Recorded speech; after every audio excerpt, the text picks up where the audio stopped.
اور یہی عمل ہمیں اس سوسائٹی میں چاہیے، یہی چیزیں ہونی چاہیے کہ جہاں آپ کو شراکت نظر آئے، پھر کسی بھی حوالے سے جب ہم اس طرح کی ایک پیار اور محبت کی جب محفلیں سجاتے ہیں تو پھر کلیم نہ کرنا پڑے، کمپلین نہ کرنی پڑے، احساس نہ دلانا پڑے کہ میں بھی پاکستانی ہوں، تو بھی پاکستانی ہے، ہم سب برابر پاکستانی، یہ نظر آئے گا، عمل سے نظر آئے گا کہ شراکت ہوگی اس سوسائٹی میں، جب سب کو اس کا ڈیو شیئر ملے گا،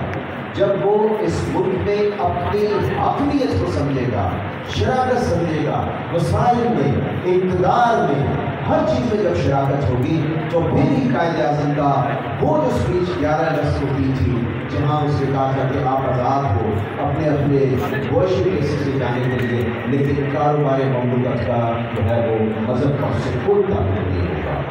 اور آج بلاول بھٹو زرداری نے جو مثال قائم کر کے دی ہے، اس آئینی عہدے کے بعد جس طریقے سے بلاول بھٹو زرداری نے 2012 میں ایک تقریر میں کہا تھا کہ میں اس ملک میں میرا خواب ہے کہ میں کسی غیر مسلم کو اس ملک کا وزیر اعظم بناؤں،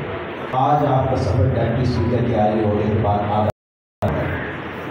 اس نوجوان نسل نے اس آئینی عہدے سے وزیر اعظم تک جانا ہے۔